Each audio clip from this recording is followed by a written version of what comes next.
ጤናስጥልኝ አድማጭ ተመልካቾቻችን እንዴት ሰነበታችሁ? ያው የሪዮታ አማራ መድረክ ነው ከዚህ በፊት ስናደርግ የነበረው ነው። አሁን ደግሞ በተጠናከረ መልኩ ይዘን ቀርበናል።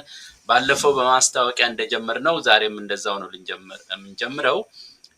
ይሄ መድረክ የአማራን ሪዮት በውስጣችን እንዲሰርጽ ለማድረግ የተዘጋጀ መድረክ ነው። ስለዚህ ይሄ መድረክ አማሮች ተሰብስበው ስለ አማራ ህልውና ዓላማ አካሄድ መዳረሻ በማያሻማ መንገድ የሚተነቱበት መድረክ ነው። እንግዲህ በፋኖ መሩ የአማራ ህልውና ትግል የሚያምን የአማራ ህልውና ትግል የሚረጋገጥበት መንገድ ወራሪውን ማሸነፍ ብቻ መሆኑን የሚያምን ከዛም አልፎ አማራ ጠል አስተሳሰብን ማስወገድ መሆኑን የሚቀበል ለጥገናዊ ሳይሆን ለስር ነቀል ለውጥ የሚተጋ በአገራዊ ኢትዮጵያ ማንነት ላይ ጥያቄ የሌለውና የአማራን ታሪክ ባህል እና ትውፊት የሚቀበል የአማራ ስነልቦና ያላቸው በሙሉ እንግዲህ ወገኖቻችን ናችሁ ብለን ነው ምናምነው። በዛ መንፈስ ነው ይሄን መድረክ እናዘጋጀው። ስለዚህ ቤተሰብ ለመሆን ለዚህ ሚዲያ ያው እንደተለመደው ማንኛውም ሚዲያ እንደሚያደርገው ላይክ፣ ሰብስክራይብ እና ሼር አድርጉት። በዛ መንገድ ነው ሐሳባችን ልናጋራ የምንችለው። ይሄን ካልኩኝ እንግዲህ በቅድሚያ ጋሽ ደብሩና ዶክተር ተስፋዬ እንኳን ደህና መጣችሁ። እንኳን ደህና ቆየን ሰለሞን። በአምላካችሁ እንግዲህ በክርስትና እምነትም የነበርን በኦርቶዶክስ እምነት በተለይ ያው ከገና በኋላ ነው የተገናኘ ነው። እንግዲህ ወደ ውይይታችን የምንገባው በርዕሱ ላይ እንደምታዩት የሐሳብ ጥራት ብለን ነው የመጣ ነው ዛሬ። ከአንድ ነገር መጀመር እፈልጋለሁኝ። ዶክተር ተስፋዬ ብጀምር እላለሁኝ። የፋኖ መሩ የአማራ ትግል መቋጫው ምንድነው እየተባለ በተለያየ ጊዜ እንነጋገራለን። ግን ይሄንን መቋጫ ያለውን ነገር እያንዳንዱ አማራ ከዛም አልፎ እያንዳንዱ ኢትዮጵያዊ ሊናገረው የሚገባ ነገር መሆን አለበት እና አለበለዚያ ከዚህ በፊት አንተ እንደጠቀስከው የተጃመሉ ሐሳቦች ይመጣሉ። እነዚህ የተለመዱ እና ከነሱ ቁርጥ ተላቆ እንዲህ ነው ማለት መቻል አለበት ብለን ስለምናምን እስኪ በዛ ጀምርልን ዶክተር ተስፋዬ። እሺ፣ አመሰግናለሁ ስለ ውይይቱ። እርግጥ ነው እንግዲህ የፋኖ ትግል መቋጫው ምንድነው የሚለው ለዘለቄታው ምንድነው የሚሆነው ነው እና አንደኛ እንግዲህ የፋኖን አማራን የኢትዮጵያን ህልውና አይደለም በሶስት እጥፍ ነው እንግዲህ የፋኖን ህልውና ራሱን የአማራን ማህበረሰብ ህልውና ኢትዮጵያንም እንደ አገር ህልውና መላ ኢትዮጵያውያንን ህልውና ለዘለቄታው አረጋጋጭ የሆነ የፖለቲካ ኃይል እና የመንግስት ስልጣን መያዝ እንግዲህ ግቡ ዋና ይሄ ነው። የዘላቂው መጨረሻው ግብ ይሄ ነው እና አያይዞም ለአዲስ የአገር ጦር ኃይሎች ፈጠራ አይነታ ግብአት ይሆናል ብዬ አስባለሁ። የፋኖ ኃይሎች ጦር ወደፊት ዝም ብሎ በሙሉ የሚበተን ጦር ሳይሆን ምናልባት አስኳል ሊሆን ይችላል፣ ግብአት ሊሆን ይችላል አለው። ይሄ እንግዲህ በተጨማሪ ማለት ነው። እንግዲህ ሌላው ዋናው ጉዳይ ደግሞ መጥራት ያለበትና አማሮች በጠቅላላ ሀገር ወዳድ አማሮች ባንዳው ምናምኑ ሳይሆን እና ታጋዮቹ በተለይ የፋኖ ታጋዮች የአማራነትና የኢትዮጵያዊነት ተጨባጭ ታሪካዊ ባህላዊና አገራዊ ትስስርና በዛሬው ውስብስብ የአማራ የህልውና ትግል ያላቸው መርሃዊም ስልታዊም ትስስር ያንን አጣርቶ ማወቅ ዕውቀቱን ደግሞ በትግሉ ማስረጽ እና ተፈጻሚ ማድረግ። እነዚህ ሐሳቦች ላይ ትንሽ የሚታቱ ነገሮች አሉ። እሱን ግልጽ አድርጎ መያዝ መጨበጥ ያስፈልጋል። ከዛ ስር ነቀል ስርዓታዊ ለውጥን በሚመለከት ጠለቅና ሰፋ ያለ ግልጽ ግንዛቤ ማዳበር ያስፈልጋል። እንዲሁ ቃል በቃል ስር ነቀል ስለተባለ ሁሉም ግልጽ ነው ማለት አይደለም። እንግዲህ አንደኛ ነገር የዘረኛ አገዛዙን አስመልክቶ ስርዓት ስንል በጣም ስርዓተ ቢስ እና በስርዓት አልበኝነት የተዋጣ አገዛዝ ነው። ስርዓት የሚለውን እኛ እንደገላጭ አድርገን ነው የምናየው እንጂ ቅጽል ሰተን ስርዓታዊ ስርዓት አለው እንደማለት አይደለም። አንድ አይነት አውታር ማለት እንደማለት ነው ስርዓትን የምናየው። ስርዓት መዋቅር እንግዲህ በድፍኑ ወይም በረቂቁ ስርዓት የምንጠቁመው ነገር አይደለም። በመሰረቱ ስርዓት ወይም መዋቅር ስንል ምንድነው የምናየው? በወያኔ ከደርግ ጀምሮ በወያኔ ዘመን ቀጥሎ እስከ ዛሬ ድረስ አገዛዙ በሐቀኛ የነፃ ዲሞክራሲያዊ ህዝብ አሳታፊነት የተቋቋመ ስርዓት ሳይሆን የአስመሳይ አታላይ አምባገነናዊ መሆኑ ስርዓት አልበኝነት ያለው መሆኑን እሱ ላይ ግልጽ መሆን አለብን። ምክንያቱም ሀገር እየታመሰ ያለው እየተቃወሰ ያለው ይሄ ራሱ ያገዛዙ አውታር እና መዋቅር ይሄን አይነት የሚጋብዝና የሚያራምድ መሆኑን እና እዚህ ላይ መዋቅር ወይም ስርዓት ስንል በተጨባጭ ምን ማለታችን ነው? እንግዲህ ግልጽ ምን መሆን ያለብን ይሄ ተለምዷዊ ስነ ስርዓቶች ወይም ገቢሮች አሉ፣ ልምዶች፣ ያሰራር፣ ያስተሳሰብ እነዚህ ሁሉ የስርዓቱ አካል ናቸው። ለምሳሌ በተለምዶ ያነጋገር ዘይቤ ያለ ለምሳሌ ኢትዮጵያን ሲጠቅሱ አገዛዙ ምንድነው የሚለው? ማህበረሰቦች ምንድነው የሚለው? ብሔሮች፣ ብሔረሰቦች፣ ህዝቦች የሚለው በቋንቋ ይህ የአገዛዙ ስርዓት መገለጫ ነው። በተለያዩ መልኮች በተቋምም እንዲሁ ይገለጻል። ተዋረዱ ላይ አምባገነናዊ የሆነ አገዛዝ ይሄ ያለ እና እንግዲህ ልምዶች ፕራክቲስስ የሚሉት ፈረንጆች፣ ገቢሮች፣ አሰራር ዘዴዎች ለምሳሌ የጸሎት ስነ ስርዓት አለ አይደለም? ወይም ያነጋገር ስርዓት ያ ሁሉ የመዋቅራዊ መገለጫ ነው። የመዋቅሩ መገለጫዎች አሉ በተለያየ በዙሪያችን ተከበውናል። እንዲሁ ዝም ብሎ በረቂቁ ስርዓት መዋቅር ብለን አድበስብሰን ማለት አይኖርብን ብዬ ነው። እንግዲህ አገዛዙ ወደ ፖለቲካ ያመጣቸው ናቸው እነዚህ ሁሉ መዋቅራዊ ገጽታዎች እና ይሄንን በዚህ ነው ማየት እንፈልገው ባጭሩ። መልካም ጋሽ ደብሩ በዚህ ላይ ቀጥልና ያንተን ሐሳብ ደግሞ እንስማ። ምንድነው አማራው እያንዳንዱ አማራ ሲጠየቅ የመጨረሻ የፋኖ መሩ የአማራ ትግል ምንድነው ቢባል በቀጥታ ሊመልስላቸው የሚችለውን ጉዳዮች እስኪ አንተ ደግሞ ካንተ ይታይጻር።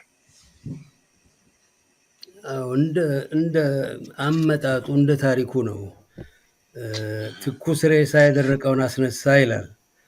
የአማራ ሰቆቃና እንግልት ስደት ትላንት የጀመረ ሳይሆን ትላንትና ኢትዮጵያን የወረሩ ወራሪዎች ለ50 ዓመት የግፍ ሲፈጽሙ ያላንስ አልበቃ ብሏቸው አትኖርም በአገር ባሉበት ጊዜ የተነሳ ነው። ግን እንደው ህልውና ምን ትሰ ይባላል። የ50 ዓመት መከራ ፍዳ ያየ ህዝብ ነው አማራውና ትኩስ ሬሳ የደረቀውን አስነሳ ይላል። ያሁን ሁኔታ ባለፉት 50 ዓመታት አማራው የደረሰበትን መከራ ለዘለቄታ የሚገላገልበትን መንገድ የሚነድፍበት ወቅት ነው። ይህን ስል በደርግ 17 ዓመት በአደባባይ በግልጽ በማወላዳ ሁኔታ የጸረ አማራ አብዮት ነበር ይባል የነበረው። እንደውም አሜሪካኖቹ ዛሬ እንድጠራ ባልፈቀድክልኝ ስም ኦሮሞ በሚባለው የነሱ አብዮት ነበር ይባል የነበረው። ዘውዳችን 3500 ዓመት የኖረን ዘውድ ጣልን፣ አፍነው ገደሉ። በነቂስ የኢትዮጵያን ትልልቅ አዋቂ ምሁራን የአማራ ሊቃውንት በነቂስ አለቁ። ይሄ በሚደረግበት ጊዜ ገዳዮቹ እነሱ ሆነው እነኚህ ኦሮሞ ተብዬ ወታደሮች ሆነው አንድ ከኦሮሞ ከተባለው አንድ ባለስልጣን አንድ ሚኒስቴር ሳይገሉ መግደሉ ተገቢ ነው አይደለም። በግፍ ነው የቀሩትም የተገደሉት። ይሄን እንኳ ሲያደርጉ ይሄን ጉልህ እንኳ ጸረ አማራ ሁኔታ በርካታው አማራ እስከ ቅርብ ጊዜ ድረስ የተረዳው አልነበረም። ሀብት ንብረቱ ተቀምቶ ለወራሪዎች የተሰጠበት ነው። ብዙ የቆሰለ ነው አማራው። ብዙ ለ50 ዓመት ያህል ያልደረሰበት ነገር የለም። ያልተጻፈ ያልተንተን ያልተባለ በአማራ ላይ የለም እና ይህ ሁሉ የሚሽርበት ምን ይላል የሞት ታናሽ ወንድም ነው የሚለው አማራ ጥቃትን እና ይህ የሚሽርበት አማራ ብቻ አይደለም የቀረውም ኢትዮጵያዊ ከዚህ መቅሰፍት ዛሬ ኢትዮጵያን ከወረሩ ወራሪዎች እንኳን ለኢትዮጵያ ሊያስቡ ቀርተው ለራሳቸው እንኳን ማሰብ የማይችሉ በልተን እንሙት ሀገር አጥፍተን እንትን ጉዳያችን አይደለም ለሚሉ ሀገራችንን ስለተውን ነው። ሀገራችንን ለማይመጥኗት ሰዎች ሀገራችንን ለቀን ስለነበር ነው። ያን ስህተት አማራው የሚያርምበት ጊዜ ነው እና ጅል የፈረደው ዓመት ያሟግት ይባላል እና ለነኚህ አገር ለቀን በዓለም ቀደምት አገር የምትባል የመሰረትን ሰዎች እልቂት የተፈረደብንን እና ይህ እንትን የሚልበት ያጠፋ የሚቀጣበት የተበደለ ማን ነው የሚካስበት የጠላት የወረረው ህገ መንግስት ተብሎ እንትን የሚባለው እንዲጠንት እንዲል እና በኢትዮጵያኖች ባለፉት 34 ዓመት ኢትዮጵያዊ ሰራዊት አልነበረም። ጸረ አማራ ጸረ ኢትዮጵያ ሰራዊት ነበር የተቋቋመው። ወያኔ ትግሬ 5% የኢትዮጵያን ህዝብ የማይወክል ትግሬን እንኳን የማይወክል በነሱ በጸረ አማራ ለ7 ዓመት ይቺ ሀገር ይሉ በነበረ ሀገር ስትመራ ሳይሆን ስትጎሳቆል ስትሸጥ የነበረች ሀገር ናት። ከነሱ በባሱ ደግሞ ወራሪዎች የተወረረች ሀገር ናት። የኢትዮጵያ ሰራዊት ሳይሆን የጠላት ሰራዊት ነው ዛሬ ያለው እና ቅድም ተስፋዬ እንዳነሳው እንደ ወትሮ የኢትዮጵያ አርበኛ 94% የኢትዮጵያን ነፃ ያወጣው አርበኛ አማራ እንደነበረ ሁሉ ዛሬም የኢትዮጵያ ጣፋንታ በወያኔ ማነው በእንትኖች ላይ አርፏል። በአማራው ላይ የአማራ ማነው ፋኖ የኢትዮጵያን ሰራዊት መንግስት የሚያቋቁም ነው እና ትልቅ ኃላፊነት ያለበት ነው። በዛ ልቋጭ። መልካም እንግዲህ ሁለታችሁም በደንብ አድርጋችሁ ገልጻችሁታል። እንደው ወደ ሁለተኛ ጥያቄ ከመግባቴ በፊት ምናልባት ከገለጻችሁት ውስጥ አንዳንድ ነገር መምዘዝ ፈልጋለሁ። ጋሽ ደብሩ አሁን ከገለጽከው ውስጥ ለ3000 ዓመታት የቆየውን የዘውድ አገዛዝ ገርስሰን ጥጥ የሚባለው የምናውቀውን ነገር ምንድነው? እኔ እንደው ለማንሳት እግረ መንገዴንም በኋላ ሐሳብም ካለ ልትሰጡበት ትችላላችሁ። አንዳንድ ይሄ አሁን ዘመን አመጣሽ የሆኑ ነገሮች ራሱ ለትግል ታክቲክ ለምናምን ብለው በዚህ በኩል ይቅርታ እንጠይቃለን በዚህ በኩል እንትን አለን የሚሉትን እንኳን ያንን የኖረውን እሴት እንኳን በተመለከተ ማጥፋታችንን እንኳን አጠፋን ብለን ብዙ አንናገርም። ሆነ ለመናገር በተለይ በዘውዱ ስርዓት የተነሳ እንደው በሱም ላይ ትንሽ ሐሳብ ብሰጡበት እላለሁ። አንዱ እሱ ነው። ሌላው ወደ ዶክተር ተስፋዬ መለስና ይሄን ጋሽ ደብሩው በዛው ተሄድበታል ብዬ ነው። በፋኖ በአማራና በኢትዮጵያዊነት ላይ እንግዲህ እነዚህ ነገሮች ሁሉ እንደውም አንድ ከጠቀስከው ውስጥ ምንድነው የአገርን ጦር በተመለከተ እንደ ተጨማሪ አድርገህ ለዛ ሁሉ እርሾ እንደሆነ ነው ያሁኑ የፋኖ ሰራዊት ልበለው ከዛ አንፃርና ይሄ አሁን እንግዲህ ትልቅ እመርታ ነው ራሱ በሐሳብ ደረጃ ማለት ነው። እና አሁን ስልጣን አለ እንደገና ደግሞ ከስልጣን በኋላ የሚያስተካክላቸው ብዙ ነገሮች አሉ ስለ ፍትህ የመሳሰሉትን ነገሮች እና አሁን እኔ ምንድነው ምለው የውስጣዊ ትግሉ እንደሚጠነክር በሁለተኛው ጥያቄ ላይ መጣለው። ግን ከዛ በፊት እንግዲህ ምናልባት በመጀመሪያው ንግግር ላይ ያልጠቀስካቸው ነገሮች ወይም ደግሞ ትንሽ አጽንኦት ይሰጣቸው ይገባል የምትላቸው ነገሮች ካሉ በሱ ላይ 1-2 ደቂቃ ሄድ እንደዚሁ ለጋሽ ደብሩ 2 ደቂቃ ሰጥና ወደ ሁለተኛው ብገባ ይሻላል ለማለት ፈልጌ ነው። እኔ ነው አይደል? አዎ ተስፋዬ። እንግዲህ ያው ብዙም ያልኩት ባጭሩ ጨመር ነገር የለውም። አሁን ግን የሥርዓትና ስርዓት ለውጥ የሚለው ትንሽ ረቂቅ እንትን ስላለው ሰፋ ብሎ ለምሳሌ ብዙ ጊዜ ትግሉ ግለሰቦችና የሆነ ገዢ ስርዓት የገዢ ቡድን ልበለው የገዢ ቡድን አለ አብይ የሚባል ሰውዬ የሱና የሱ ቢጤዎች እነሱ ላይ ማተኮር ለብዙ ሰው ይቀላል። ግን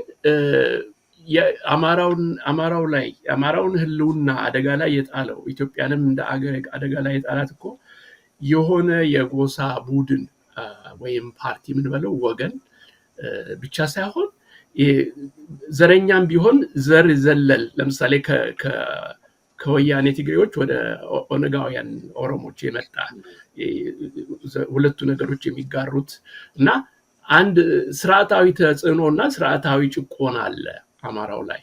ይሄ አንዱ ሄዶ አንዱ ጎሳ አገዛዝ ሄዶ በሌላም ቢተካ የራሱን ቅርጽና ትንሽ አጽንኦት እየለዋወጠ ያው በመሰረቱ ጸረ አማራነትና ጸረ ኢትዮጵያዊነት የጸረ አንድነት አገዛዝና አስተሳሰብና አሰራሩ ቀጥሏል፣ የቀጠለ ነው። በደርግም ጊዜ ወደ ደብሩ እንደሚለው ያ አይነት ሄዷል።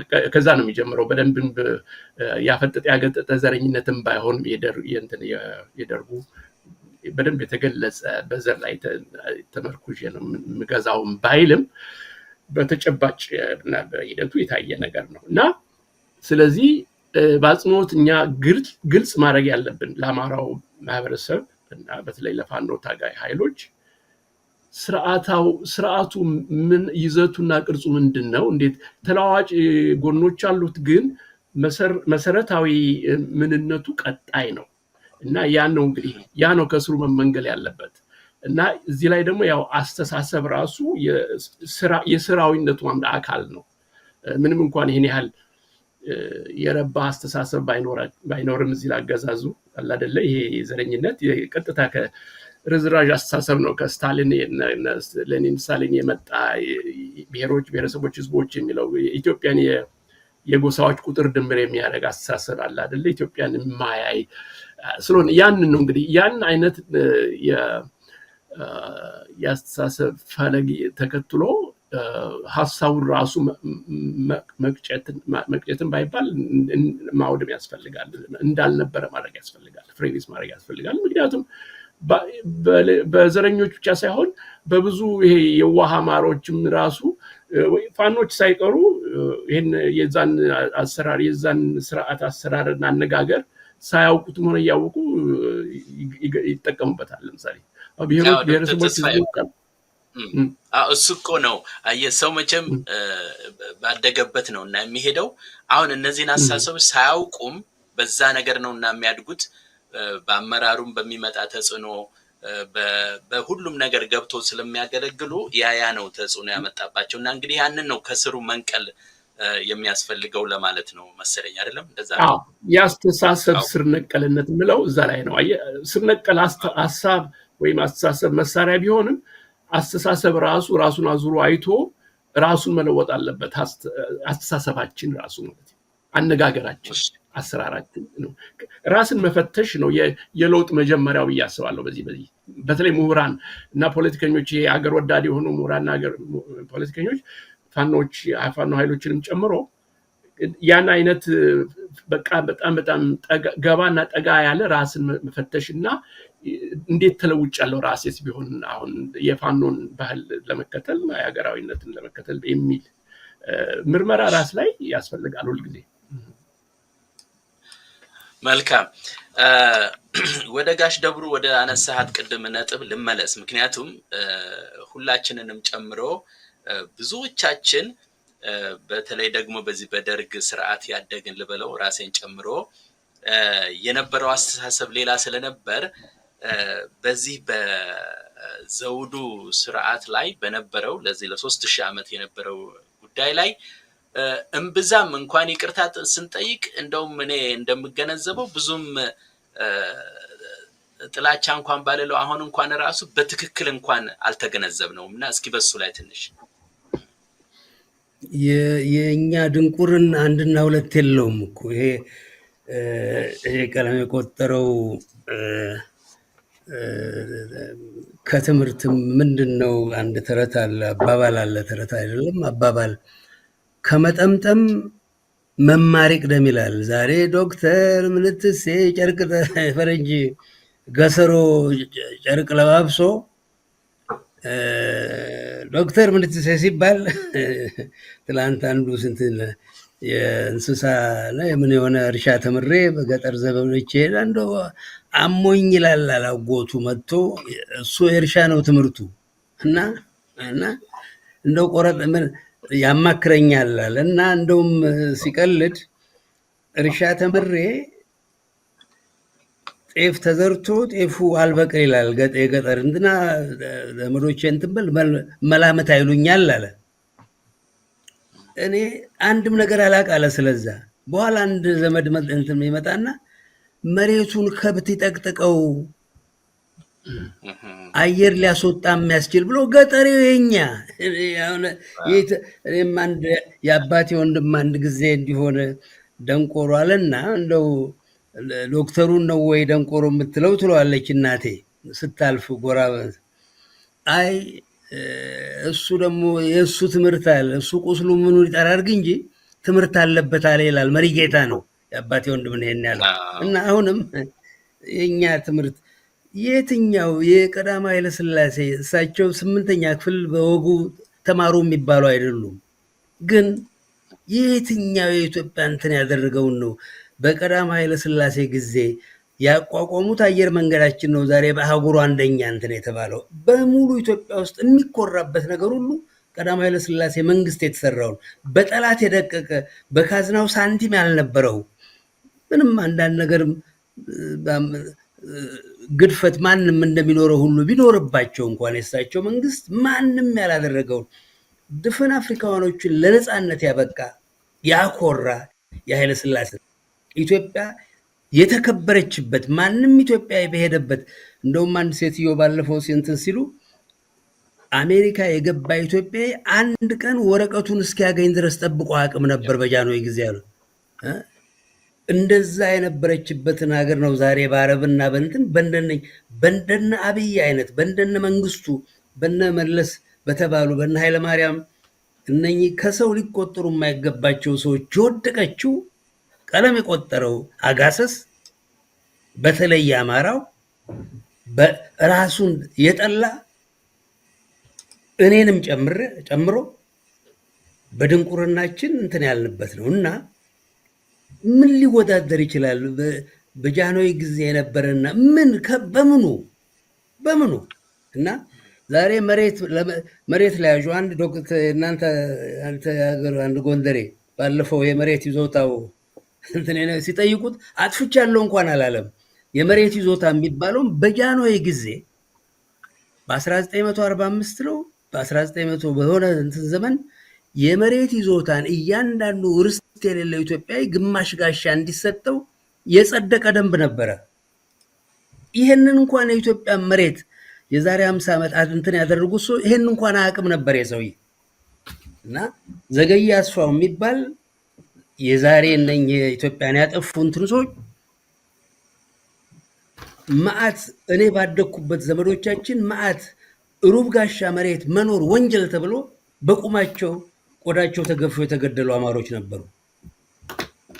በጃንሆይ ጊዜ እያንዳንዱ ኢትዮጵያዊ ግማሽ ጋሻ መሬት መብት አለው ርስት የለውም ተብሎ የጸደቀ ደንብ ነበር።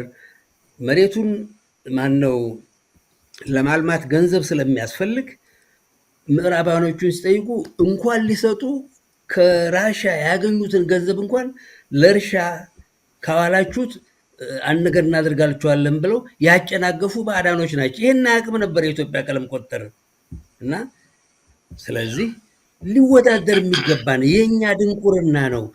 የኢትዮጵያን እንትኖች ስርወ መንግስት እንደራሳቸው የማይቆጥሩ ሌሎች እና የአማራ ነው የሚል ፈሊጥ የኢትዮጵያ የጉራጌ ንጉስ ነበረን፣ የሀዲያ ንግስት ነበረችን፣ የትግሬው የምን የአገው ከድፍን ኢትዮጵያ እንትኖች ነበሩ፣ ነገስታቶች ነበሩ እና የአማራ መንግስት በሚል በአማራው ግድፈት ድቀት ይሄ ነገር ስለመጣ ነው እንጂ የአፄ ኃይለ ሥላሴን መንግስት የሚያህል በህይወታችን አይተናናቅም። ተማሪ ሆነን ድሬዳዋ አንድ ሰው ጃንሆይን ሰደበ ተብሎ ታሰረ ተባለ። የሆነ ነገር አለ ተብሎ እና ሀረር ሰው ነው ጫት ምናምን ቅሞ በኋላ እሳቸው ገባሉ መሰለኝ እየፈሩ እሱ ምን አደረገኝ እናንተ ናችሁ የሰደባችሁኝ አሉ። ንጉሥ እንኳን የተሳደበ ሰው በነፃ ነው የተለቀቀው። ዛሬ ይሄ ጥጃንትን በጥይት የደበደበ ቤት በቁማጭ እንትን ያፈርሳል። ስለዚህ የኛ ድንቁርና የኛ ኃላፊነትም አለብን። ይሄንን ማንሳቴ ተገቢም ነው። ይሄን ያነሳሁት አንተ እንደምታስበው በርካታው ስለ ንጉሱ ሲነሳ ስለሚቀዘቅዝ ነው። ነፍሰ ገዳዩ በጣም መልካም ጋሽ ደብሩ፣ ለዚህ ነው እንደው በመካከል ወደዛ የመጣሁት። አሁን ወደሚቀጥለው ወዳዘጋጀሁት ጥያቄ ልምጣ። ዶክተር ተስፋዬ እንግዲህ ያው መጀመሪያ ላይ ጠቅለል አድርጋችሁ ተናገራችሁት ነገር አለ፣ እሱን መድገም አያስፈልግም። አሁን ወደ ሁለተኛው ጥያቄ የሚሄደው እንግዲህ ወደ መቋጫው ለመሄድ ለመቃረብ መገስገስ ያስፈልጋል፣ መርታ ያስፈልጋል፣ ማደግ ያስፈልጋል። በብዙ ነገሮች የፋኖ ትግል በጣም እየጎመራ ነው። ብዙ ለውጥ አለው፣ ምንም ጥያቄ የለውም። እና እንደ ማንኛውም ትግል ማለት ቢቻልም መንቃት፣ መደራጀት፣ መታጠቅ እነዚህ አብረው የሚሄዱ ጉዳዮች ናቸው። እንግዲህ ወደ እነዚህን ነገር እያሟላ ወደ 4 ኪሎ ለመገስገስ ዋናው እቅዱ ነው። ምክንያቱም ስልጣን መያዝ አለበት። ያን ለማድረግ ደግሞ የውስጣዊ ጥንካሬ ወሳኝ ነው። ምክንያቱም ቀደም ብሎ ራስን ሳያጠናክሩ ሌላ ቦታ መግባት እንደውም ለበራዦቹ ለሰርጎ ገቦች ለሙሉ መጋለጥ ነው እና ከዛ አንፃር ለውስጣዊ ጥንካሬ ሊያስፈልጋቸው የሚችል ነው ብለን እንደ ሐሳብ ልናቀርብላቸው የምንችል እንደው ካየንም የወገናችን እኛን ብለው የሚታገሉ ስለሆኑ እኛም የትግሉ አካል ስለሆንን ከዛም አንፃር ቢሆን እንደው ገንቢ የሆነ ሂስም ካለን እኔ ብንሰረዝር ደስ ይለኛል። እንደው እስኪ እንዴት ታያለህ ነገር ዶክተር? እሺ፣ አይ መልካም ተገቢ ጥያቄ ነው። ምክንያቱም ይሄ እንዳልከው ገንቢ የሆነ ሂሰት ሊኖር ይችላል አይደለም የሚያስፈልግ እና የፋኖ ታጋይ ኃይሎች ሰዎች ናቸው። አንዳንዴም ሊሳሳቱ ይችላሉ፣ ወጣቶች ናቸው እና ብዙ ነገር አለ እንዲያስቡበት ይበልጥ እንዲያስቡበት ልንገፋፋው እንችላለን እና ላነሳው ጥያቄ የፋኖ ትግል ውስጣዊ ጥንካሬና አንድነት በእኔ ግምት ውስጣዊ ጥንካሬውና አንድነቱ ለዘላቂው የመዋቅር ለውጥ እቅዱ ተፈጻሚነት ወሳኝ ነው። ይሄ እንግዲህ ይሄ አንኳር ሐሳብ ነው ያለው። ምክንያቱም ራስን ሳያደላድሉ ሳያጠናክሩ በጣም በጣም ፈታኝ የሆኑ የመዋቅራዊ ለውጥ እንቅስቃሴዎች ማድረግ ቀላል አይደለም፣ ይከብዳል።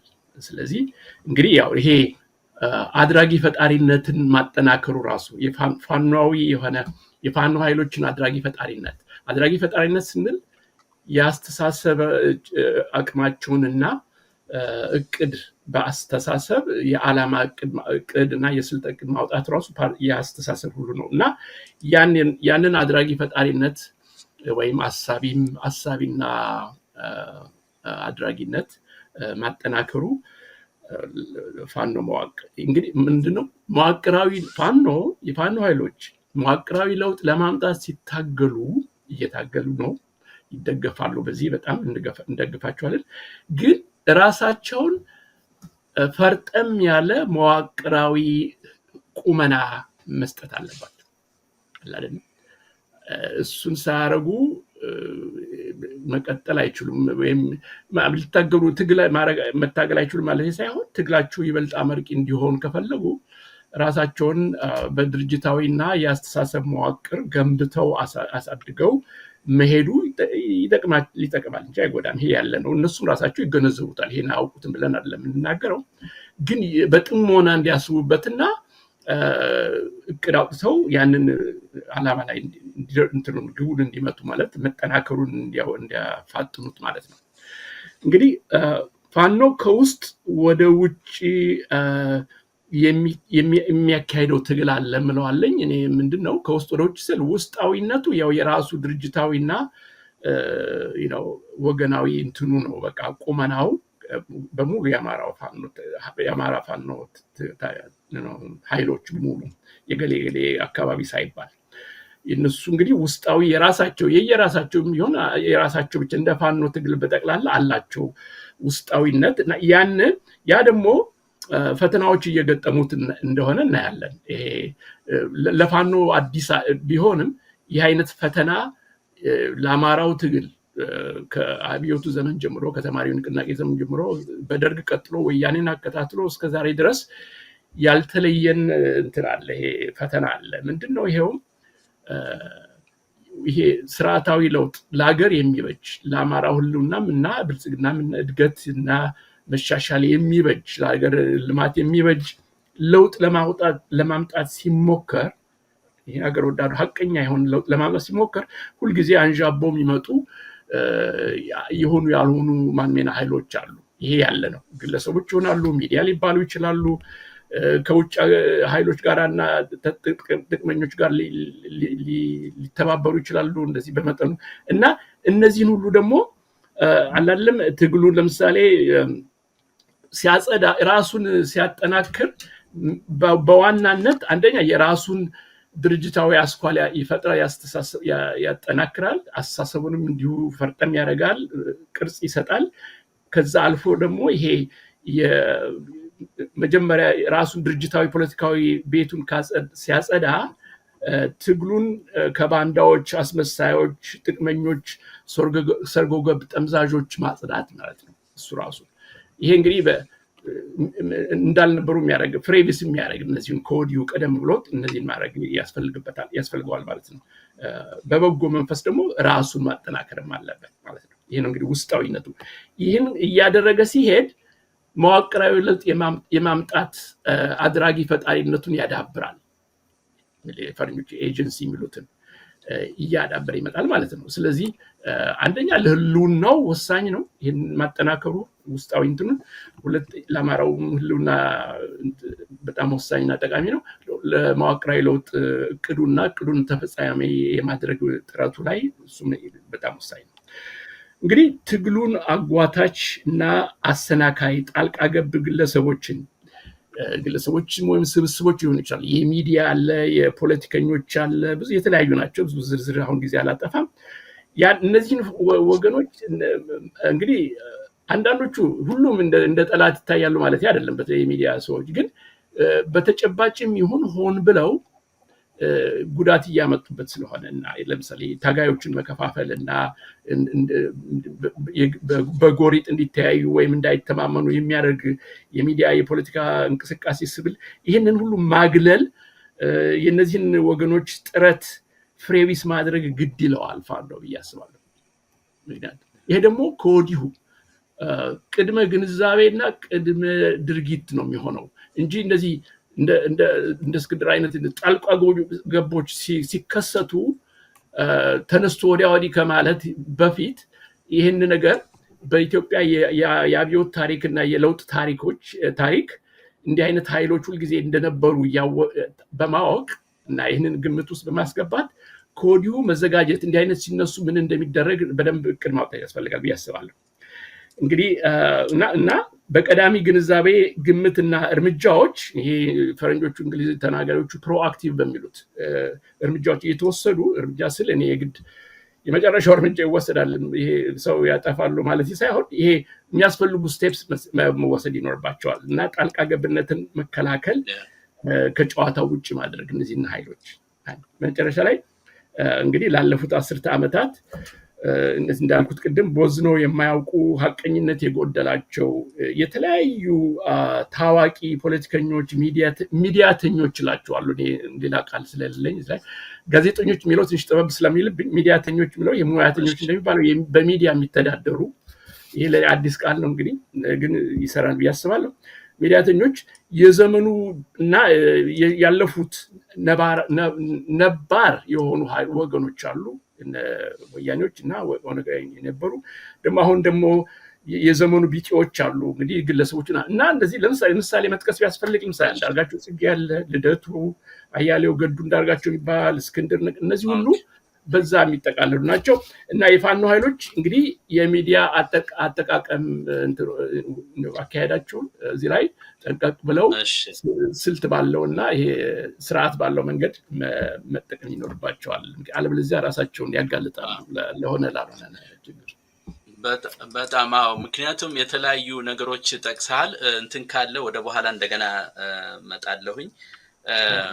አሁን በዚሁ ጉዳይ ላይ ጋሽ ደብሩ የራስን ሐሳብ እንሰጥ ፈልጋለሁ። ምክንያቱም ከመጽሐፍ ቅዱስም አለ ያው እንደ እባብ ልባም እንደ ርግብ የዋሁን ይባላል እና ግን በፋኖም ሆነ በሌላው የአማራ በፋኖ መሩ የአማራ ትግል ውስጥ እንደው የመጣው ሁሉ ዘመድ ሊሆን አይችልም እና ከዛ አንፃርም እንደው ያያቸው አንዳንድ ነገሮች ካሉም እንደ ትምህርት እንዲሆን ቅድም በምሁሩ ላይ እንደጠቀስከው ሁሉ ሌላውን ጋር እንደዚህ በአጠቃላይ ለትግሉ ሊጠቅም ይችላል የምትለውን ነገር በአንተም በኩል እንደው እንትን ብትል ጥሩ ይመስለኛል። እንደው ገንቢ ከሆነው አንፃር አይተ ማለት ነው። ይሄን ለማለት ነው። ጋሽ ደብሩ ቀጥል።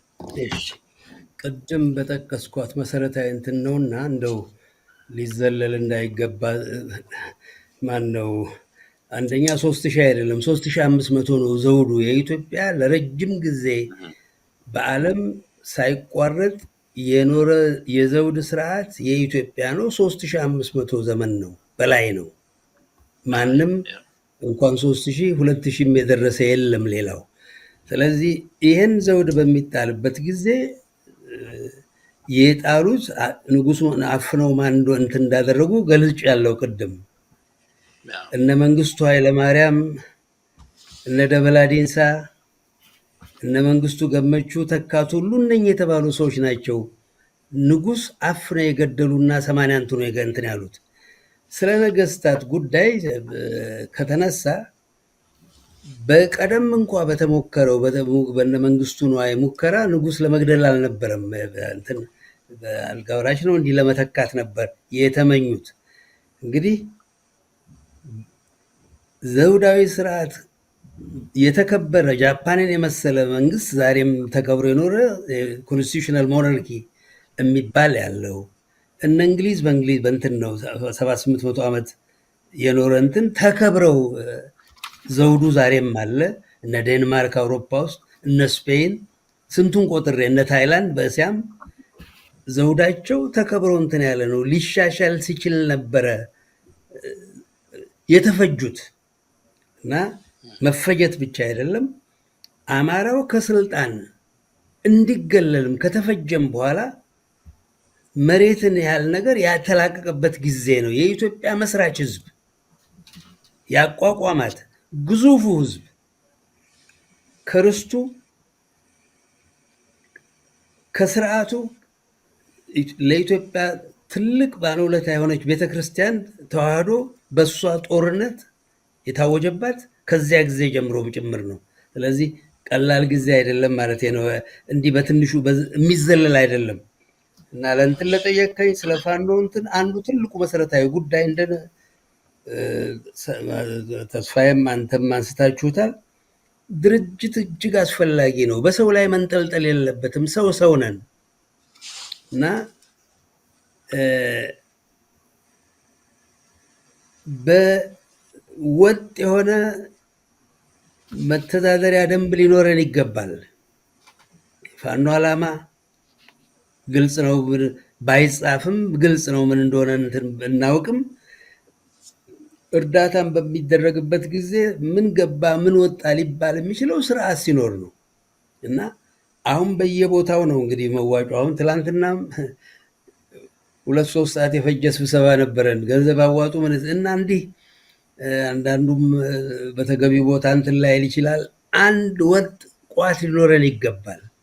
አንድ ወጥ ቋት ካለን እንዳልኩት የገባ የወጣው ለሁሉም እንዲዳረስ ይደረጋል። በብዙ ነገር የሀሳብም የምንም ቋታን ሊኖረን ይገባል እና አንድ እንደምንም ብለው በአራቱ ጠቅላይ ግዛቶች ያሉ አማሮች ወገኖቻችን ፋኖች እንደው አንተ ትብስ በሚል የአማራ ባህል ይሄ ነው፣ አንተ ትብስ ነው እና ለትግሉ የማይበጅ ሰው ራሱን ሊያገል ይገባል። እንደውም ይሄ ጣልቃ እንደርጎ ዝንብ ምንም የምንም የጦርነትም የምንም እንትን የሌላቸው አንዳንድ ጣልቃ ገቦች ወይም ታሪካቸው ብልሹ የሆኑ ሰዎች በገቡበት ሁሉ ማሰናከልና እንቅፋት ከመፍጠር ወይም ብልሹ ታሪክ ያላቸው ሰዎች ራሳቸውን ማቀብ ይኖርባቸው ነበር። ግን የሚያደርገው ስላልሆኑ ደፍረው ምን አባክ ካገባህ በእኛ እንትን ሊባሉ ይገባቸዋል ባይ ነኝ። በፋኖም በእኛም ደፍረን ያንን የማለት ቁመና ሊኖረን ይገባል። እንዲሁ በየግርጌው በየእንትኑ በየስርቻው እንዲህ ነው ከማለት ይልቅ ቆርጠን ለሀገር ዛሬ የሀገር ጉዳይ ነው፣ የመጥፋት እና ያለመጥፋት ጉዳይ ነው። እነኛ አረመኔዎች ምን ሊከተላቸው እንደሚችል ያውቃሉ። 8 ሚሊዮን ህዝብ በላይ ፈጅተው ለ50 ዓመት በላይ ህዝብ አፈናቅለው ያላጠፉት እንትን የለም። ዛሬ እንደውም መንግስት እናቆማለን ብለው ባሉበት ጊዜ የሞተ ሽረት እንትናችን ነው ማድረግ ያለብን። ዛሬ በምንም አይነት ከዚህ ማሸነፍ ብቻ አይደለም፣ ድራሽ አባታቸውን ማጥፋት ማንበርከክ በቅጡ እንትን ብለን መረምረም አለበት። ያ ብቻ ሲደረግ ነው የኢትዮጵያ ትንሣኤ እና የአማራም ትንሣኤ። የአማራ ትንሣኤ ማለት እንደውም በእንግሊዙ ታንተማውንት፣ የአማራ ትንሣኤ ማለት የቀረው ኢትዮጵያ ትንሣኤ ነው። አማራ ከቀረው ኢትዮጵያ የሚለይ አይደለም። ለቀረው ኢትዮጵያዊ ሲሞት ሲማገድ የነበረ ነው። ለቀረው ኢትዮጵያዊ ነፃነት ኩራት የሆነ ህዝብ ነው። ይሄም በማለቴ የመገደር ጉዳይ አይደለም፣ የትቢት መብራት ጉዳይ አይደለም፣ ሀቅ ነው። 94% የኢትዮጵያ አርበኛ አማራ ነበር። በሁለተኛው ጦርነት በፊተኛው በአድዋውም በምንም በአፄ ዮሐንስ ጦርነት እንኳ የትግሬ እንትን አይደለም።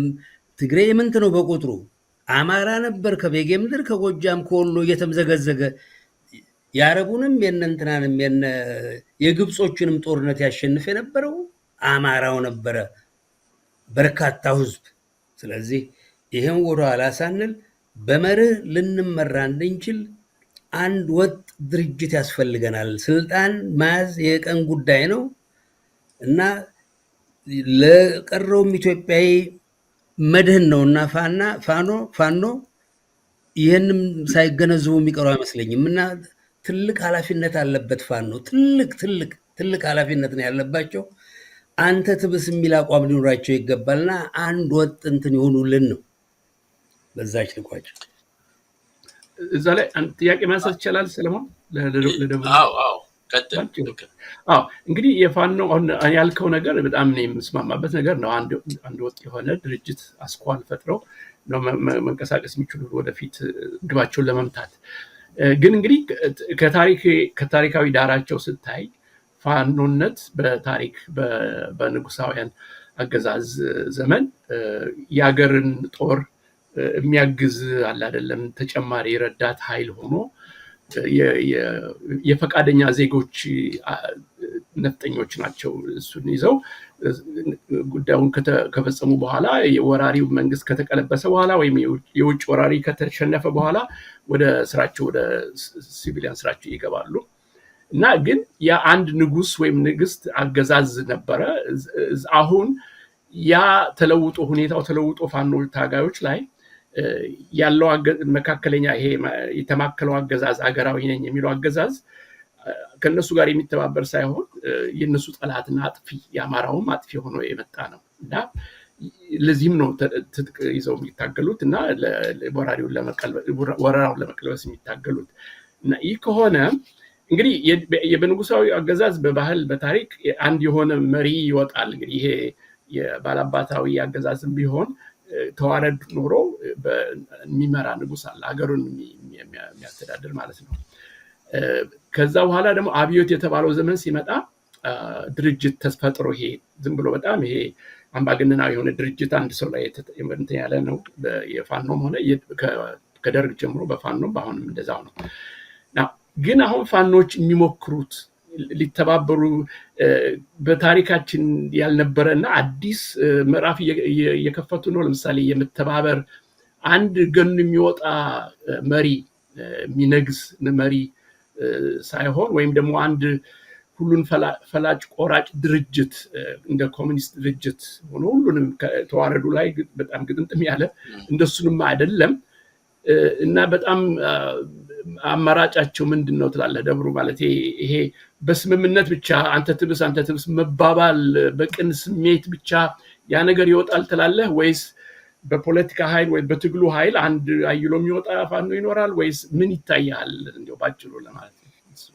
ሁለት ነገር ነው። አንድ ፋኖ ቀደም እንዳልከው መንግስት በደከመበት ጊዜ ወይ የውጭ ጠላት በሚመጣበት ጊዜ ነበር ፋኖ ማንም ተነሳ ይለው በገዛ ብረቱ በገዛ ስንቁ አገሩን ይከላከልና መንግስትን አቋቁሞ ቤቱ የሚመለሰው። ዛሬ መንግስት የሚሆነው ራሱ ነው። ፋኖ መንግስት እንዲሆን ነው የሚጠበቀው። ምክንያቱም የጠላት መንግስት ነው ኢትዮጵያ ላይ የሰፈረው ዛሬ። ስለዚህ ፋኖ ቤቱ የሚመለስ ሳይሆን ኢትዮጵያን የሚመሰረትበት ጊዜ ነው። ኢትዮጵያን ለ50 ዓመት የወደቀ የተንኮታኮተ በጠላት ይመራ አሁን ቅድም ሰለሞን የንጉስን ያህል በትንሹ 3500 ዓመት ለምንነታችን መሰረት የሆነን እንዳናቅ እንድንጠላ የተደረገ እንትን ምን ያህል የድንቁርናና የግብዝነት እንትን ነው። ይህንን የሚረከበት ጊዜ ነው። ፋኖ መንግስት የሚያቆም ፋኖ ነው። የኢትዮጵያን ሰራዊት ይሄ ሞተ ሰራዊት ዛሬ በየቦታው የሚማገድ አማራን ለመጨፍጨፍ ተደርጎ የማይታወቅ የአንድን ሀገር እንደ ውጭ ጠላት 165,000 አረመኔ ነው በአማራ ላይ የዘመተው ባለፉት 1 ዓመት ከመንፈቅ። ይሄ መንግስት ብየው የጠላት መንግስት የገለጸውን መግለጫ ነው። 165,000 ሰው ነው። የኢትዮጵያ ሰራዊት አይደለም፣ የጠላት ሰራዊት ነው። ኢትዮጵያ ምድር ውስጥ የኖሩ በእኛ ደም በአማራው 60-70% የኢትዮጵያን ግብር የሚገብረው በአማራው ደም አማራን ሊወጋ የተሰለፈ የጠላት ጦር ነው እና የአማራው እንትኑ ፋኖ መንግስት የሚረከብ ነው። አንድ ሁለተኛ ላልከው ወትሮ የሚደረግ እንደነበረው ራሱም ሲመረጥ በጎበዝ አለቃ እንኳ ጎበዝ አለቃውን ሲመርጡ በባህሪው በጨዋነቱ የተከበረ መሆኑ ይሄ ሁሉ አውጥተው ነው እንትን የሚሉትና እኛ በስርዓት ዛሬ በዘመናዊ እንትን በስርዓት ነው ደንብ ወጥቶ ዛሬ ማንም ይሄ 6ኛ የ7ኛ ክፍል ውዳቂ ዶክተር ተብሎ በኢትዮጵያ ታሪክ ውስጥ በመላቅ በትልቅነት በማንነት ላይ ነው ጦርነት የታወጀው ባለፈው 50 ዓመት።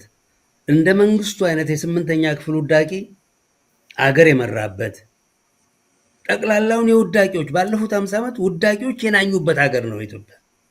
ከዛ ብሶ ውዳቂ ብቻ አይደለም የኢትዮጵያ ጠላት የሆኑ ሰዎች እንደነ አብይ እንደነ መለስ የኢትዮጵያ ጠላት የሆኑ ሰዎች የመሯት ሀገር ናት።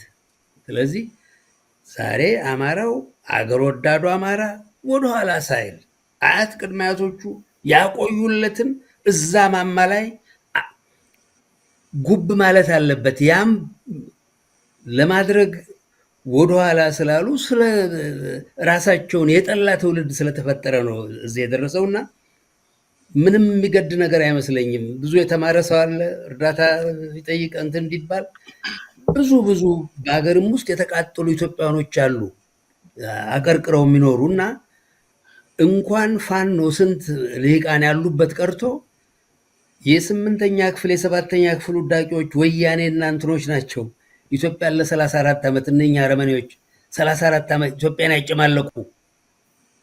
ስለዚህ ምንም እንትን የሚቸግር አይመስለኝም። ተስፋዬ እሺ፣ አመሰግናለሁ።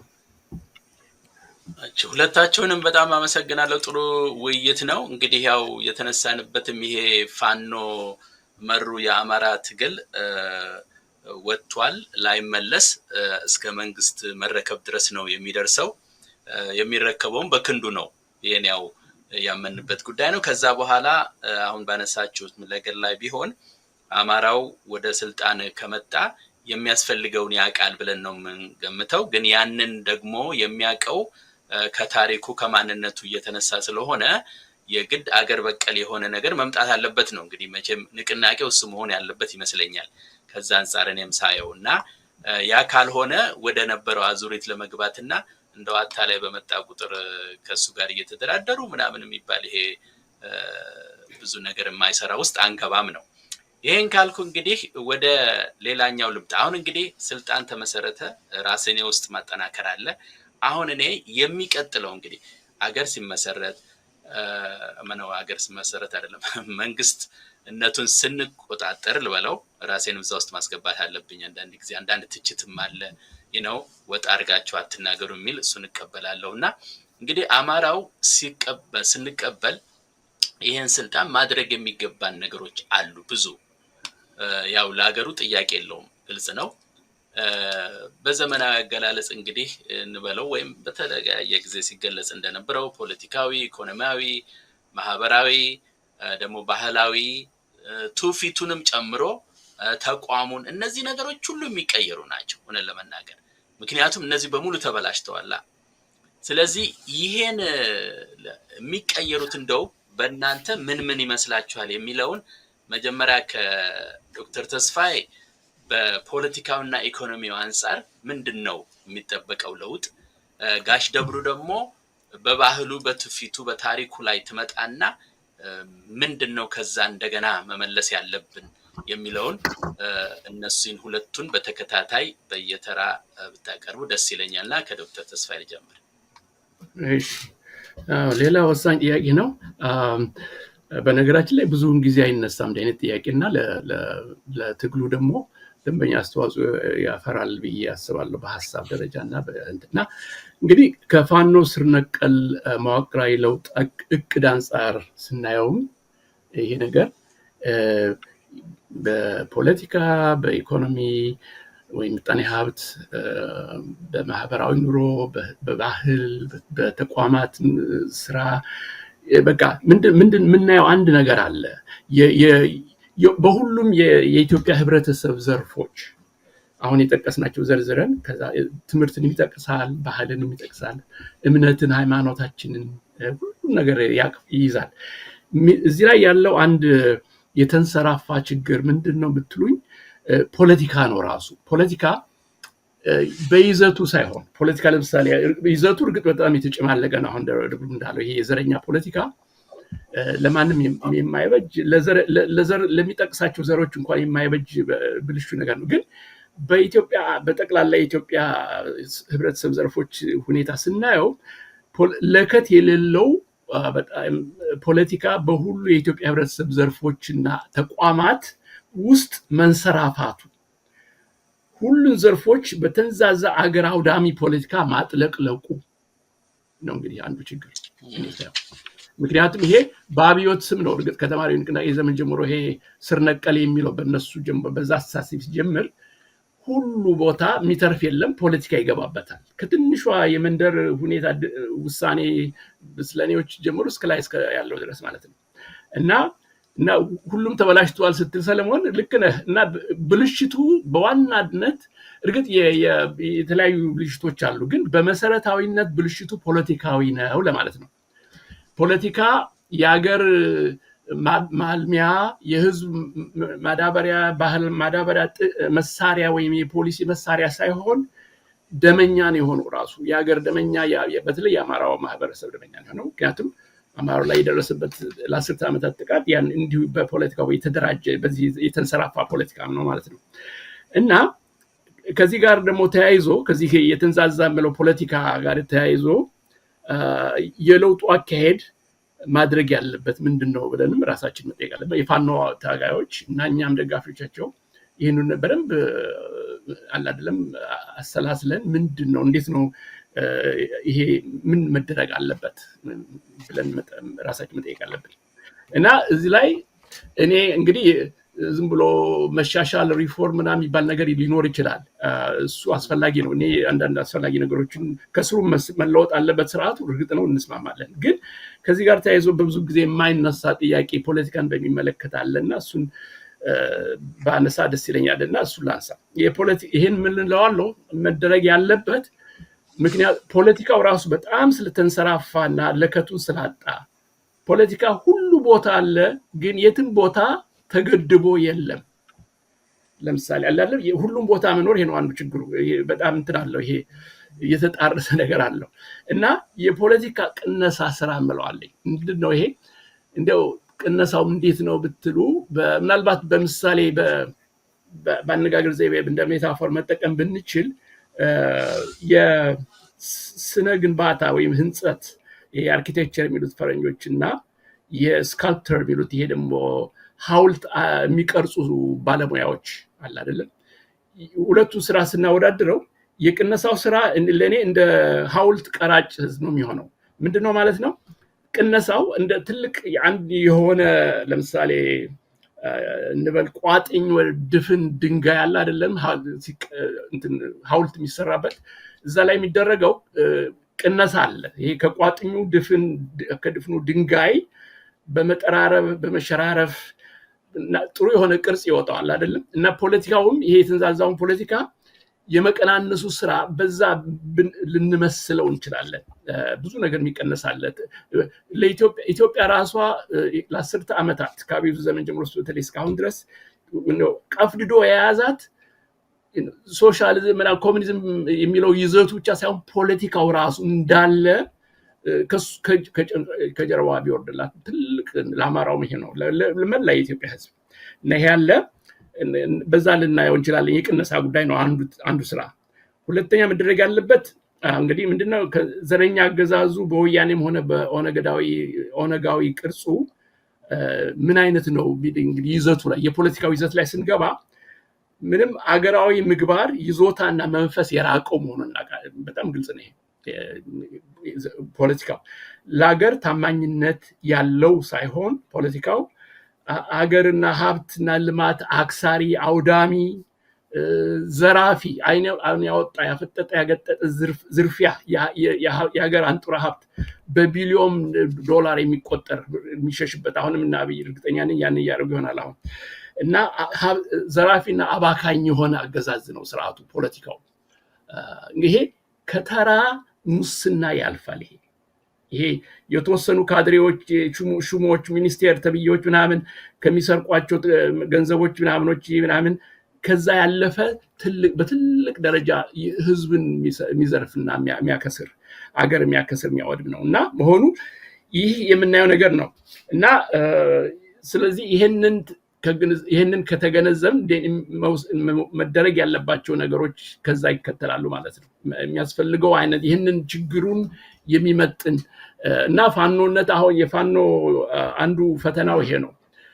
እስካሁን ጥሩ አያያዝ አላቸው እና በዚህ እንዲቀጥሉበት የባሰ ወደ ስልጣን የመያዝና ፖለቲካ ኃይል የማዳበር እየተጠጉ ሲሄዱ የፖለቲካ አቀራረባቸውን ራሱ ስር ነቀል ማድረግ አለባቸው። በዚህ መንገድ ማለት ዝም ብሎ ፖለቲካን ለሁሉ መፍትሄ ብለው ማንነት ሁሉ ነገር በፖለቲካ የዘር ማንነት አገራዊነት በፖለቲካ ሁሉ ነገር ፖለቲካ ይሆናል እና እሱ እንዳይሆን ከወዲሁ ይሄን ተገንዝቦ ማለት ነው። እንግዲህ እኔ የፋኖ ትግል አንዱ ፈተናው አሁን ወቅታዊ ችግሮች ብቻ ሳይሆኑ ለ10 ዓመታት የተጠራቀሙት ዝባዝንኪዎች ይሄ መዋቅራዊ ዝባዝንኪዎች ብልሽቶችና ክፍተት ብዙ ችግር አለ። እሱ ኃላፊነታቸው ቅድም ደብሩ እንዳለው በጣም ከባድ ነው። ያን ሁሉ እያዩ እና ያንን በደንብ እያሰቡበት እና እርዳታም ካስፈለጋቸው እየፈለጉ ያንን ነገር በአስተሳሰብ ደረጃ ፖለቲካው ምን ያህል መጠን ይኑረው፣ ምን ያህል እንዴት ይቀረጽ፣ ምን ይዘት ይኑረው፣ የህብረተሰብና የግለሰቦች ነፃነት ምን ያህል እንዴት ነው የሚከበረው፣ ከዚህ በፊት በኢትዮጵያ ተደርጎ በማያውቅ መጠንና መልክ የግለሰቦች ነፃነት የአካባቢዎች ነፃነት ራሱ አለ አይደለም። ይሄ ፌደራል ከተባለ እንኳን ለምሳሌ ይሄ አሁኑ ዝም ብሎ ጨዋታ ነው፣ ውሸት ነው እና በነገራችን ላይ ቅድም የተንሰራፋ ፖለቲካ ምለው በፌደራላዊነት ሲልም እንኳን ያው መንሰራፋቱን አይተው አካባቢዎች በእውን ሀቀኛ የሆነ ራስ ይሄ ነፃነት የላቸውም እንደ ሌላ ሀገር እንደሚደረገው እና ይሄ ሁሉ አለ እና ለፋኖ እርግጥ በጣም ከባድ ነው። ይሄ ብዙ ጭነት ሊሆን ይችላል፣ ግን አስፈላጊም ነው። ለምሳሌ መሰረታዊ ስር ነቀል ለውጥ ከተባለ ይህን ሁሉ ግምት ውስጥ ማስገባት ይኖርባቸዋል ብዬ አስባለሁ የፋኖ ኃይሎች። ይቅርታ እየተናገርኩ አይሰማም ነበር የኔን ዘግቼውና አዎ እንግዲህ እናጠቃልለዋለን መጨረሻ ላይ በጣም ጥሩ ነው።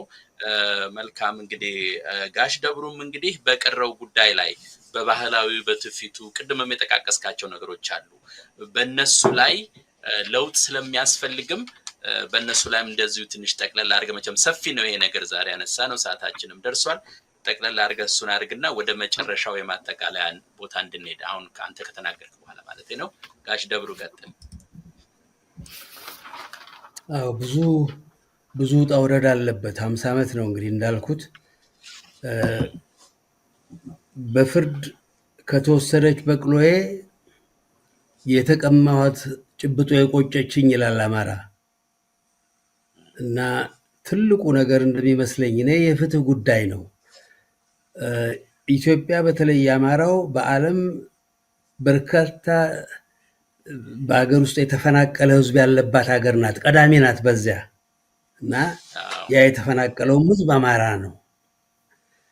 የሚደንቀው አሁን ሊባል የሚገባው በቀረው ዓለም ሰው ቢፈናቀል ባላንጣ ከሌላ ሀገር የመጣ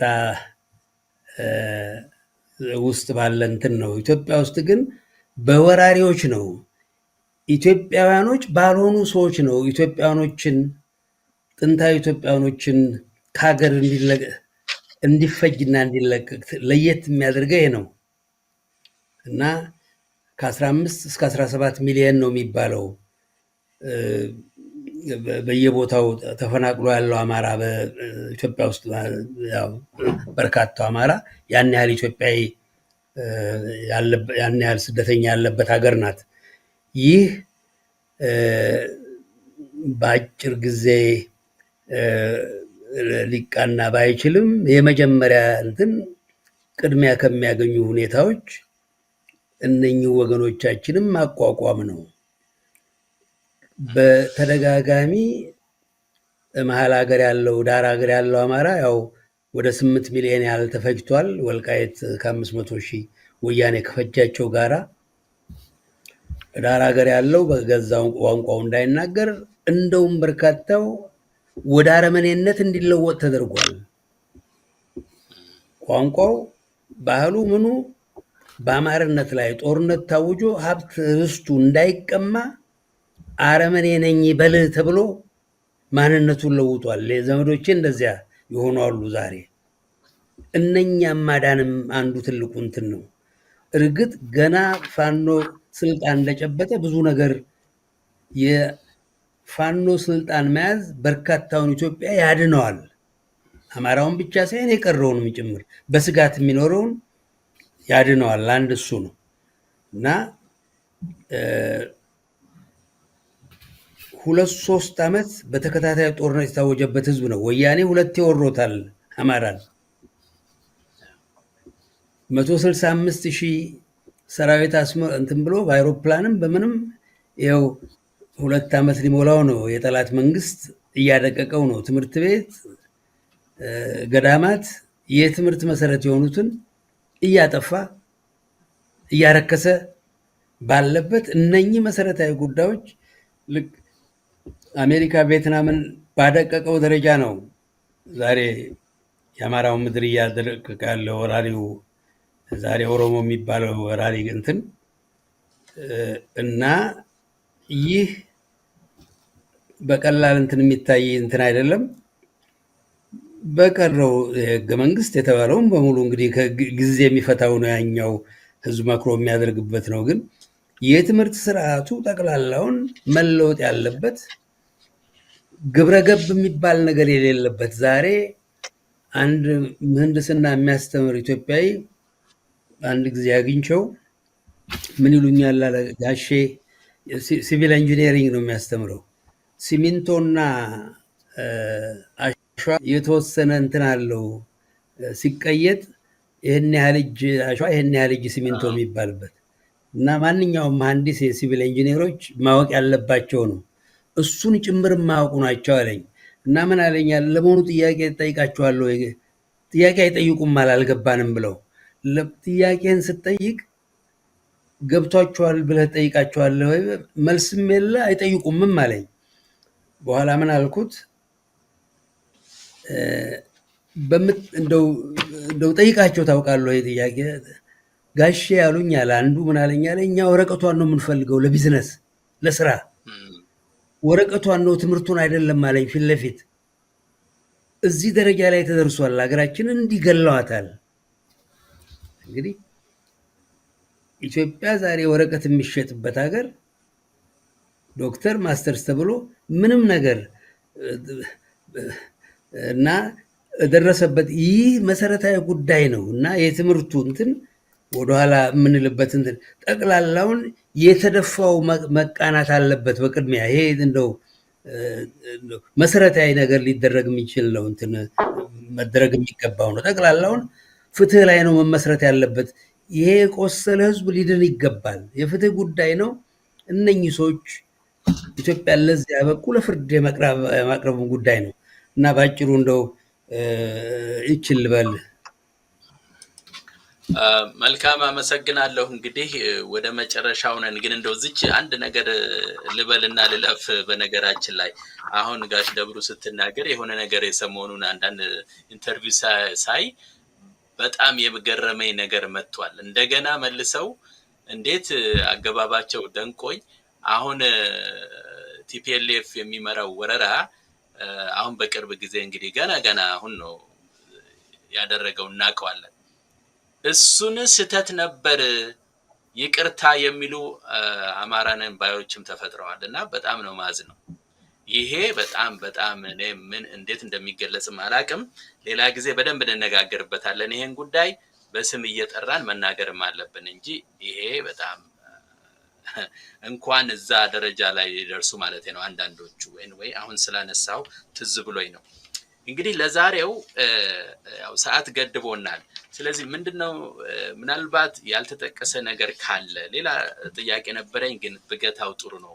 ሌላ ጊዜ መተን በደንብ ብንነጋገር ደግሞ ይሻላልና ስለዚህ የቀረ ነገር አለ የምትሉት ነገር ካለ አንድ ደቂቃ ለሁለታችሁም እድሉን ልስጥና ፕሮግራማችንን እናጠቃልል የዛሬው። እና የቀረ ነገር አለ የምትሉ ካለ ዶክተር ተስፋዬ በእርግጥ ያው ስር ነቀል በተደጋጋሚ ብለዋል፣ ግን ምናልባት ዛሬ ይዘው የሚሄዱትን ነገር ይሄ ነው ብለህ የምትጠቅሰው ካለም መጥቀስ ትችላለህ። እኔ እንደተባባልነው ዋና ከተነጋገርነው ዋና ቁም ነገሮች ብዬ አንድ ሁለት ነገር ብጠቅስ ይበቃል። እንግዲህ አንደኛ ለፋኖ ለአማራና ለኢትዮጵያ ህልውና ትግል ዘላቂ ስኬታማነት ስር ነቀል ፖለቲካዊና መዋቅራዊ ለውጥ ወሳኝ መሆኑ ይሄን ቴኮም ነገር ነው። ዋና ጉዳይ የአማራውና የመላ ኢትዮጵያ ደመኛ የሆነው የጎሳ ወገን ፓርቲ ብቻ ሳይሆን የተለያዩ ነገሮች የተፈራረቁበት በትብብርም ሆነ በፉክክር ተዋናኝ የሆኑበት የዘር ስርዓት አገዛዝ ስርዓት ነው። እሱ መፍረስ አለበት። ሁለተኛ ምለው የአማራ ህልውና መኖር አለመኖር ንቅናቄ እቅድ አማራውን ከመጥፋት ወይም ከመገደል የማትረፍ ብቻ ሳይሆን የፖለቲካ ኃይል አዳብሮና የመንግስት ስልጣን ይዞ የአማራን ህዝብ እንደ ባህላዊ ማህበረሰብ እና አይነታ የኢትዮጵያ አገራዊ አካል ለዘለቄታው ጥብቆ ማቆየት ነው ለሚቀጥሉት ትውልዳት። ይሄ ግልጽ መሆን አለበት እና ሶስተኛ የምትብለው የአማራና የኢትዮጵያ ማንነት ወይም ራስነት ልበለው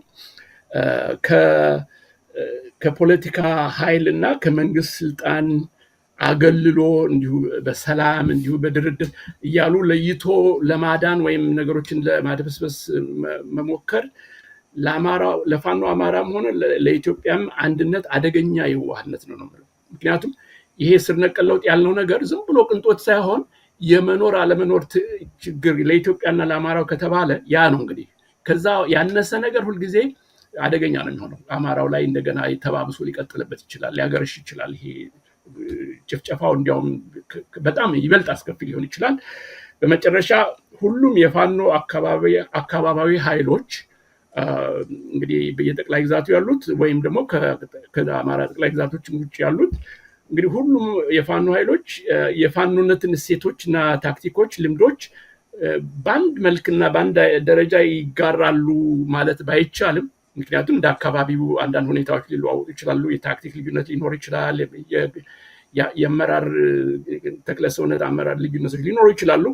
ግን የትግሉ መሰረታዊ ዓላማ እና አቅጣጫ ላይ እንዲሁም አፈጻጽሙ ላይ የተረጋገጠ አንድነት መኖሩ ወሳኝ ነው እላለሁ እና በዚህ ላቁም።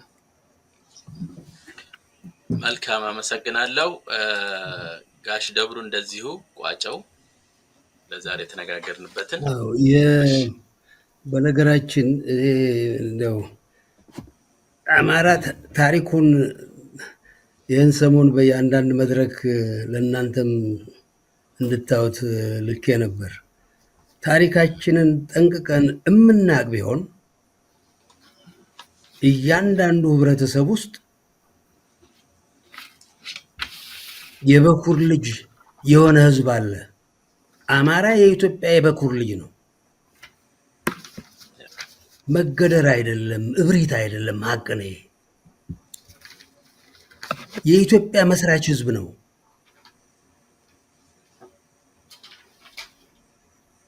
እና እንደ መስራችነቱ ለኢትዮጵያ ከ19ኙ ከ20ው የኢትዮጵያ አርበኛ 19 ሆኖ ኢትዮጵያን ያቆያት እንትን እንደ ቦታው እንደ ውርድና ስፋቱ በኢትዮጵያ ልዩ ኃላፊነት አለበት። አንድ ጀነራል ልዩ ኃላፊነት አለበት ኢትዮጵያ አሉ ብሎኝ አንድ ወዳጄ ትግሬ ተከፍቶ ይነግረኛል። ድንገት አይሮፕላን ላይ ተገናኝተን እና ምን አጠፋሁ አልኩት። እንዴት እንዲህ ይባላል? በጣም ገረመኝ እና ለማሸማቀቅ ነበር ነገሩ እና እንደ ኃጢአት ምናልባት በቅነትም ይሆናል ያን እንትን ያለው እና በርካታው ሰው ይሸማቀቃል። እንዴት 94% የኢትዮጵያ አርበኛ አማራ ሆኖ ኢትዮጵያን ያቆየ በየጠቅላይ ግዛቱ ወለጋ አርበኛ አልነበረውም። በነገራችን ለአማራው ነበር በድፍን። ይሄ የማጭበርበር አስመሳይ አማራ 2% በላይ አልነበረም ኦሮሞ የሚባለው በኢትዮጵያ አርበኝነት ውስጥ 2%። ከነሱ በላይ ሲዳማ ነበር። 94% አማራ፣ 6% ሲዳማ ኦሮሞ ተብዮቹና ትክክለኛ ስማቸው ወትሮ በሚለው ነው ይጽፍ የነበረው እና የቀረው ኢትዮጵያዊ ነው። እንዲህ አድርጎ ባቆማት ሀገር እማማው ላይ መመለስ አለበት አማራው። አማራ ፍትሐ ህዝብ ነው። ፈረንጅ ይላል what is good for the goose is good for the gander ይላል።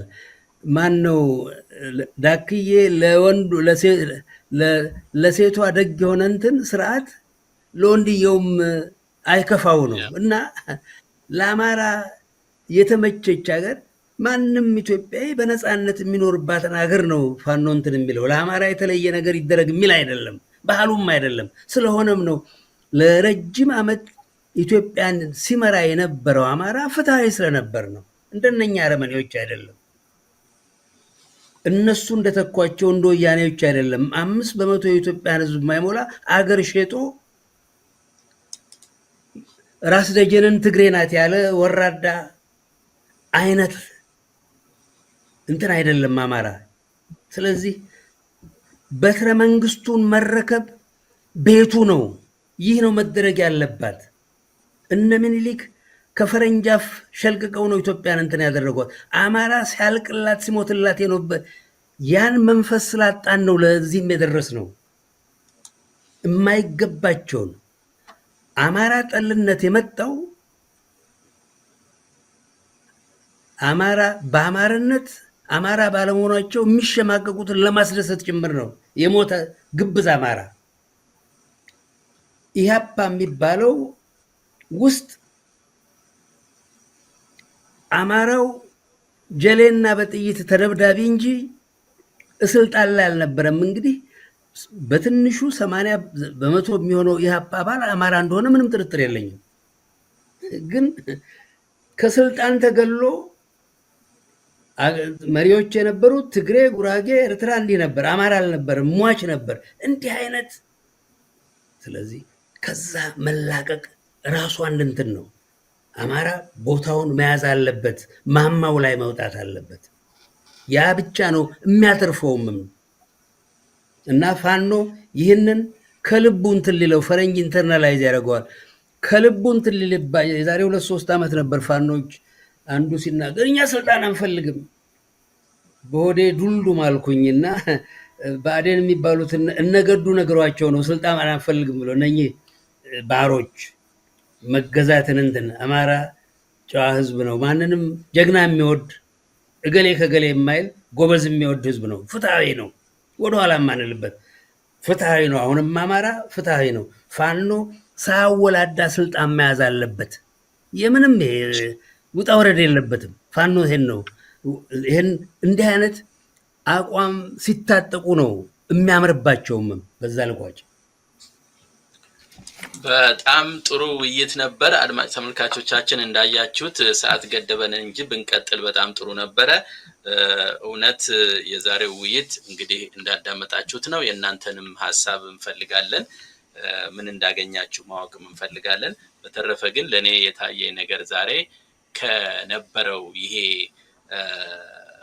ዝም ብሎ አውዱን ከሚሞላው አንዱ ካንዱ እየመጣ ከሚተራመሰው አይነት ንግግር ወተን በትክክለኛ ወደፊት የሚያስከድ ሐሳብ የሰነዘርንበት ነው ብዬ አምናለሁ።